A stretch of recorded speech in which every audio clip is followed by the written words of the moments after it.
반갑습니다. 네, 소개해주신 김대만 목사입니다. 네, 인사할까요? 안녕하세요. 네, 반갑습니다. 네.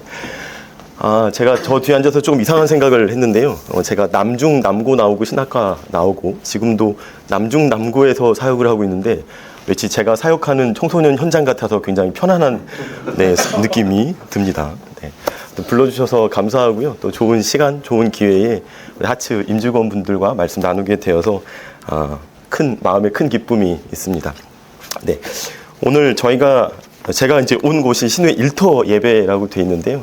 일터의 현장에서 예배하는 일이 참 귀한 일이라고 생각을 합니다. 이 귀한 시간에 귀한 말씀 같이 나누면서 하나님께서 우리 시대와 또 우리들을 향한 또 하나님의 말씀이 무엇인지 같이 생각해 보는 시간들을 우리 가지려고 합니다.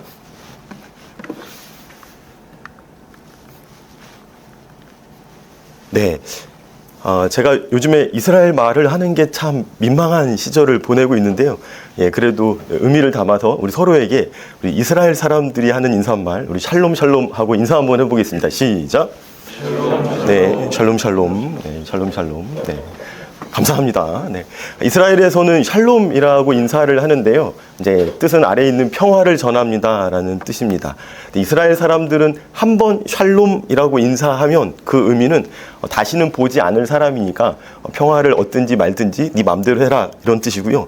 가까운 사람일수록 친한 사람일수록 그래서 평화를 많이 빌어주고 싶은 사람일수록 이 샬롬의 숫자를 더 많이 한다라고 합니다. 그래서 기본적으로는 샬롬 샬롬 이렇게 2번 이상은 인사해야 되고요. 그리고 더 많이 하면 할수록 정말 친한 사이이고 정말 깊이 있는 사이라는 표현이 된다고 하는데 우리 모두 그런 신분들이라고 생각을 합니다. 그래서 샬롬 샬롬 2번 이상 우리 옆에 사람하고 인사 한번 더 하겠습니다. 시작. 예, 보니까 딱 2번만 하시는 분들도 계신 것 같아요. 네. 더 많이 할 수 있도록 너무 많이 할 수 있도록 많이 할수록 예, 좋다고 이야기를 합니다. 근데 이 샬롬이라는 뜻은 평화라는 단어거든요. 평화를 전합니다라는 뜻인데 우리말로 다시 한번 우리 평화를 전합니다라고 인사 한번 하겠습니다. 시작. 예, 감사합니다. 저를 잠깐 우리 소개하겠습니다. 저는 앞서 말씀해 주신 것처럼 이제 함성소리 교육연구소를 하고 있고요. 제가 올해부터는 협력적 부모를 위한 우리 협력적 부모 코칭 센터를 이제 새롭게 시작을 하고 있습니다. 저는 앞에 보이는 것처럼 내 자녀의 이제 부모이고요. 이제 첫째는 제 계획대로 올해 마침 대학에 진학을 했습니다. 장로회 신학대학교 신학과를 진학을 했고요. 저 부모로서 뜯어 말렸지만 이제 아이의 설득에 넘어가서 이제 신학과를 진학을 하게 됐습니다. 둘째 아들은 수원에 있는 농생명과학고등학교를 다니고요. 셋째는 아주중학교 3학년, 넷째는 삼전초등학교 6학년에 지금 재학하고 있습니다. 내 자녀의 아버지인데요. 보시는 것처럼 대한민국의 모든 학제에 자녀를 둔 부모입니다. 아주 오래전에 제가 2026년을 생각하면서 이게 좀 스토리가 될 것 같다. 이 스토리가 완성되는 그 해에 서울시 시의원에 출마하면 이게 서사가 있어서 당선될 수 있을 것 같다라는 허황된 생각들을 했는데 올해가 정말 마침 지방선거가 있는 해입니다. 제가 미리 준비를 했으면 서울시의회에 출마해 볼 법했는데 이제 목회하고 청소년 사역들을 하면서 이제 정치인의 꿈은 아주 일찌감치 접고 지금 목회에 힘쓰고 있습니다. 저는 이제 청소년들을 대상으로 이제 오랫동안 이제 사역들을 해 왔는데요. 사역들을 하면서 이제 그동안은 청소년들을 책으로 배우고 선배님들로부터 배우다가 제 첫째가 이제 사춘기를 시작하고 이제 막내가 사춘기를 시작하는 요 한 7, 8년 요 사이 동안에 청소년들을 몸으로 이제 경험하는 책으로 배운 청소년 사역자가 아니고 몸으로 배우고 이제 집에서 우리 자녀들을 통해서 청소년이란 누구인지 청소년들은 또 어떤 고민들을 가지고 살아가는지를 이제 몸으로 배우고 있는 이제 청소년 사역자입니다. 청소년들을 청소년들을 대상으로 열심히 사역을 하다가 이제 청소년들을 섬기기 위해서는 부모님들을 또 잘 섬겨야 되겠다라고 생각을 해서 요즘에 부모님들을 코칭하는 일들에 이제 힘을 쓰고 있습니다.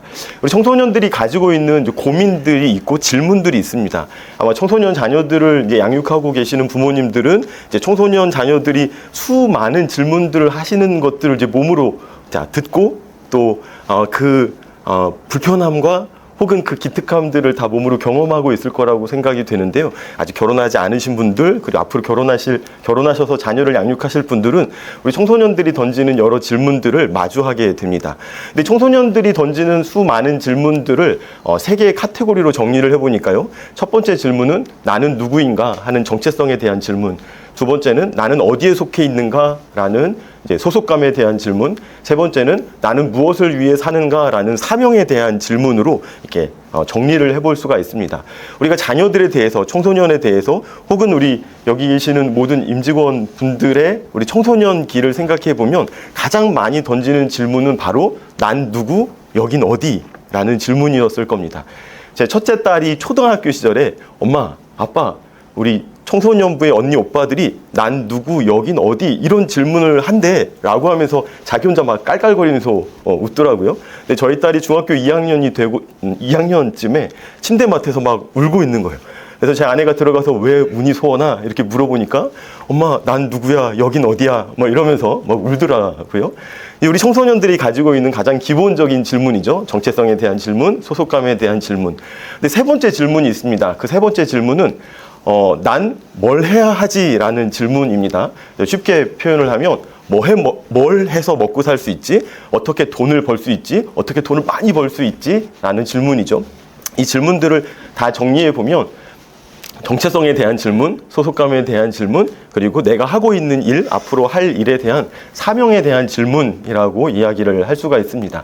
근데 이 세 개의 질문은 비단 청소년들의 질문일 뿐만 아니라 저와 여러분들, 우리 모든 어른들의 질문이기도 하고요. 그리고 모든 인생을 살아가는 모든 사람들의 질문이기도 합니다. 이 굉장히 중요한 세 개의 큰 질문을 던졌던 성경 속의 인물이 있습니다. 바로 솔로몬이라는 인물이죠.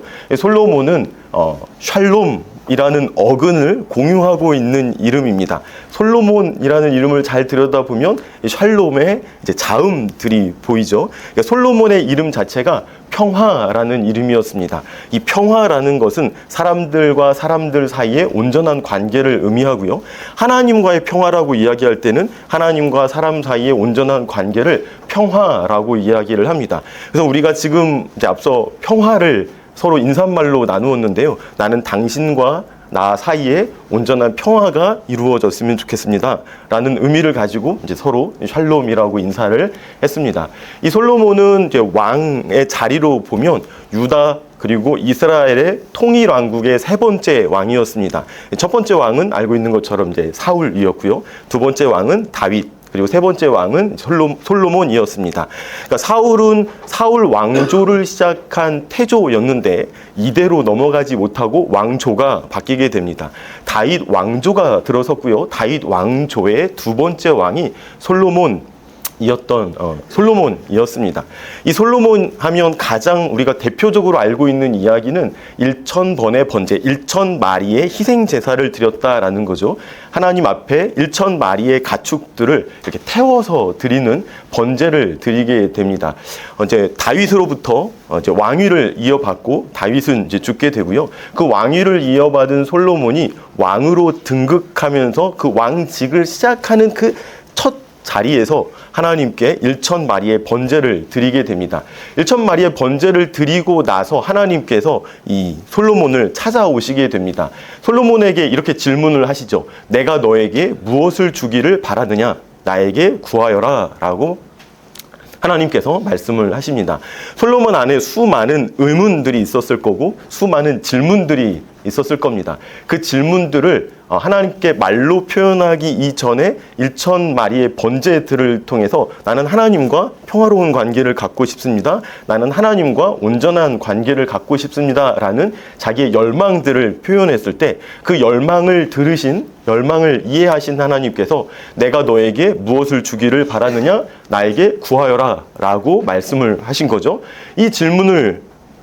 이 말씀을 들은 솔로몬이 하나님께 이렇게 대답을 합니다. 저에게 지혜로운 마음을 주십시오. 저에게 지혜로운 마음을 주십시오. 라고 이야기를 합니다. 이 지혜로운 마음을 여러 영어 성경 역본에서는 다양하게 표현을 합니다. 듣는 마음, 지혜로운 마음, 이해하는 마음, 식별하는 마음이라고 여러 이제 단어를 써서 이제 번역을 하는데 아마 지혜로운 마음에 다 이렇게 수렴하는 그런 단어들일 것입니다. 구체적으로 이야기하면 듣는 마음은 다른 사람에게 관심을 가지고 그 말 자체를 경청하는 마음일 거고요. 지혜로운 마음은 올바르게 판단하는 마음일 것이고, 이해하는 마음은 상대방의 이야기를 듣고 그 상황과 그 어려움들을 마음속으로 깊이 사려하는 마음, 이해하는 마음일 것입니다. 식별하는 마음은 옳은 것이 무엇인지 그른 것이 무엇인지를 판단하는 마음일 텐데요. 한국교회에서는 이 지혜로운 마음이라고 할 때 시험을 잘 보는 마음, 시험을 잘 보는 기술이라고 좀 이렇게 너무 넓게 이해하다 보니까 좀 잘못 이해한 경향이 있습니다. 그래서 이제 시험 보러, 중간고사 보고 기말고사 보러 가는 우리 자녀를 붙들고 하나님께서 너에게 지혜로운 마음을 주셔서 오늘 답을 잘 쓸 거라고 믿는다라고 이제 격려할 때 이 솔로몬을 이렇게 이야기하기도 하죠. 넓은 의미에서는 그럴 수 있겠다라고 생각을 합니다. 하지만 솔로몬의 기도 속에서 지혜로운 마음이라고 표현했을 때는 좀 다른 의미들을 가지고 있습니다. 그 다른 의미들을 좀 살펴보면 이렇게 이야기할 수 있는데요. 먼저 솔로몬이 왜 지혜를 구했을까를 3장 8절과 9절 말씀에서 확인해 볼 수 있습니다. 위에 보면 8절 말씀이 있는데요. 같이 한번 읽어볼까요? 시작!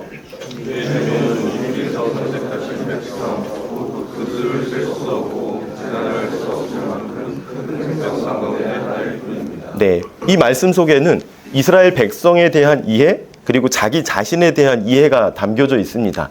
이스라엘 백성은 굉장히 수가 많고 그래서 계산을 할 수도 없을 만큼 큰 무리, 큰 숫자의 백성입니다.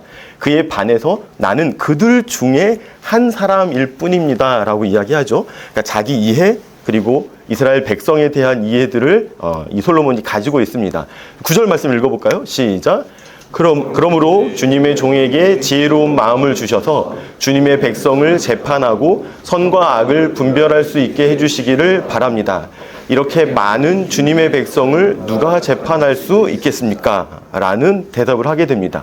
지혜로운 마음을 구한 이유는 이제 내가 왕으로서 이 백성들을 통치할 때 재판을 해야 하는데 재판하기에 선과 악을 분별할 수 있는 능력이 나에게 부족하니 그 누가 이 백성을 재판할 수 있겠습니까?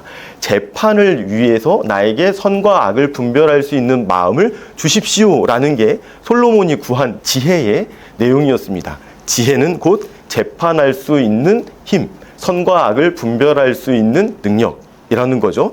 이 왕으로서 아주 바람직한 대답을 하게 됩니다. 주님의 백성을 분별하고 선과 악을 재판하기 위해서 지혜를 구했던 것이죠. 그랬더니 하나님께서 이 왕의 대답을 듣고 너무 기뻐하셨습니다. 부귀를 구한 것도 아니고 명예를 구한 것도 아니고 적과의 싸움에서 승리를 구한 것도 아니고 왕의 본질적이고 본연의 직무를 감당하기 위해서 재판할 수 있는 그런 자기 실력을 구한 것 하나님께서 굉장히 크게 기뻐하시게 됩니다. 이제 10절에서 칭찬을 하셨죠. 근데 이 재판이라고 할 때 이 재판에 대한 신명기의 원리는 이렇습니다. 이제 모세가 이스라엘 백성에게 재판에 대해서 한 말씀인데요. 신명기 1장 17절 말씀 읽어보겠습니다. 시작! 재판할 때에는 높은 사람이나 낮은 사람이나 차별하지 말고 하나님을 두려워하는 마음으로 재판하여라. 재판은 하나님께 속한 것이기 때문이다. 네, 하나님의 말씀에 보면 생명은 하나님께 속했다. 그리고 땅은, 토지는 하나님께 속했다라고 말씀을 하고요. 그리고 그 세 번째가 재판은 하나님께 속한 것이다 라고 이야기를 합니다. 이 솔로몬은 하나님께 속해 있는 이 재판에 재판할 수 있는 능력, 그 능력을 갖추길 원한다라고 이야기하죠. 신명기 전통에서는 이 재판은 높은 사람이나 낮은 사람이나 차별하지 말고 하나님을 두려워하는 마음으로 하는 그것을 재판이라고 이야기를 하고 있습니다. 이 재판은 하나님께 속한 것이기 때문에 사람이 사람의 마음대로 하는 것이 아니고 하나님의 마음을 알고 하나님의 뜻을 알고 하나님 편에 서서 하나님의 원리와 하나님의 원칙으로 재판하는 것이다 라고 이야기를 하죠. 이 하나님의 재판 속에 가장 중요한 핵심 가치는 공의와 정의와 공평이 됩니다. 이 하나님의 재판에 대해서 이해한 시편의 기자는 시편 82편 1절에서 4절에서 이렇게 말씀하고 있습니다. 하나님은 신들의 모임 가운데 서 계시며 신들 가운데서 재판을 하신다. 하나님이 재판을 하신다. 언제까지 너희는 공평하지 못한 재판을 하려느냐? 언제까지 악인의 편을 들려느냐? 약한 자와 고아를 변호하여라. 고통받는 사람과 가난한 사람의 권리를 찾아주어라. 악하고 가난한 사람을 구하여라. 악인의 손에서 그들을 건져내어라. 라고 말씀합니다. 한 문장으로 조려보니까 약한 자, 고아, 가난한 자의 편에 서라 라는 말씀이죠.